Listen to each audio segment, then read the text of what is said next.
Good evening and welcome to Epiphany Lutheran Church Music Minute for Saturday night, August 15th. I'm Kevin Barger, the Director of Music Ministries here. We're glad that you've joined us. Today we're going to go straight through the hymns as we will see them tomorrow in online worship. So we're going to start with Rise, Shine, You People. And this actually was a hymn that was written for the Epiphany season, as you might have guessed with the light references. Its author actually worked for two Lutheran publishing houses, and I don't know many people that can claim the two that he worked for. One was Concordia, and one was Augsburg Fortress, so representing two of our Lutheran bodies, which is a pretty neat thing. This was not the original requested tune for the hymn. There was another one. We like this one a little bit better, at least I do. This version by Dale Wood really displays the power of Christ. And the tune name, which I'm not even going to try to mention, to say out loud, it was actually the Polish name of Dale Wood's family, and they shortened it to Wood because it was much easier to say when they moved to the United States. So this will be on organ, and there will be two movements of this. One is a trumpet voluntary, which features a tune by John Stanley that you'll probably recognize and has the melody under it, and then there'll be more of an ethereal kind of second movement to it as well.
you recognize there the melody, and that was actually in the pedal. So the notes down here at the bottom of my feet is where that was coming from.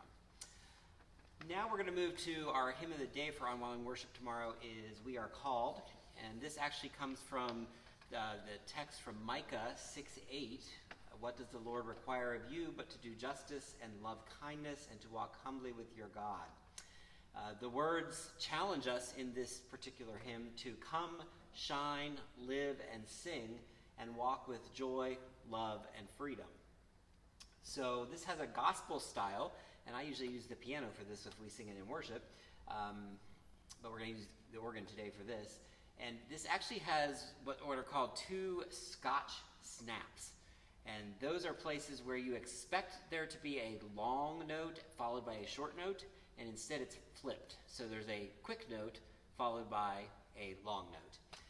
And that actually works in this song on the words freedom, city, justice, and the other of another. So we love one another, so you're going to hear a little syncopation kind of sounding thing there.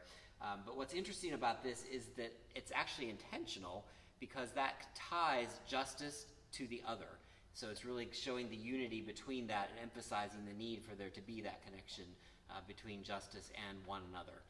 So that's kind of a neat thing. This is sort of a harmonization, and then there's a little bit of a coda that kind of goes after this at the end of this particular piece.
echo that stays in the room when there's no one in here, although I'd much rather have people in here.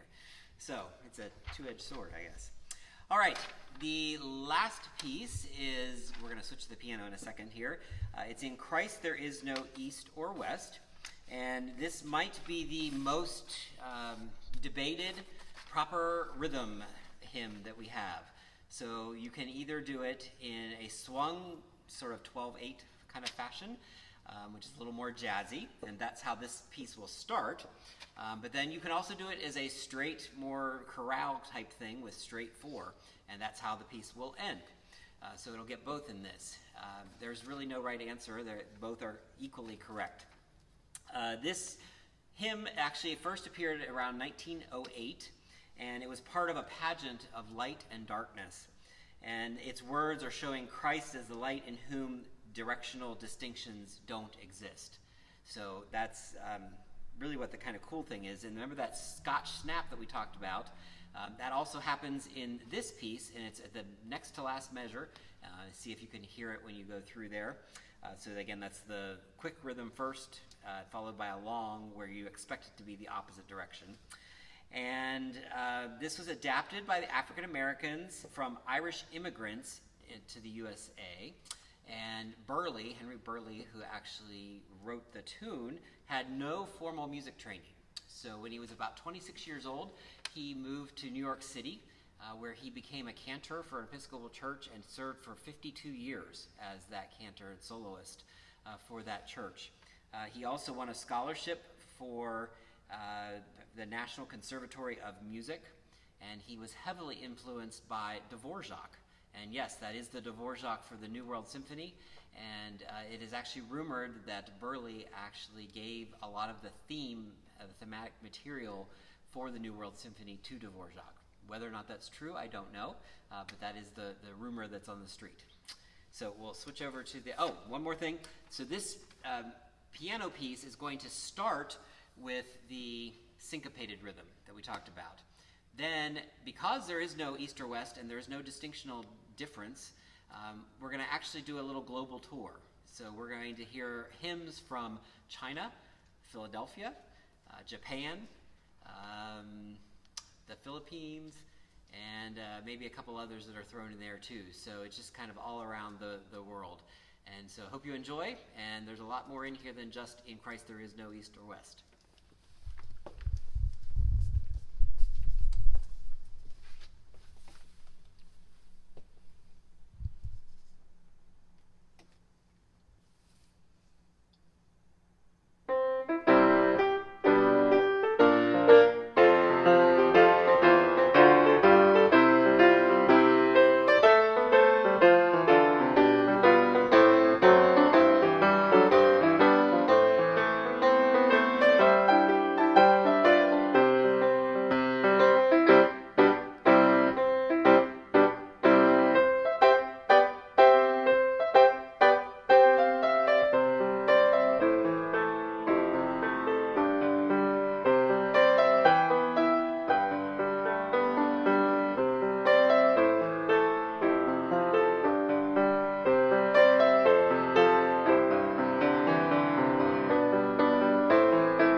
So that even ends on that open chord that just signifies that it's really not the end.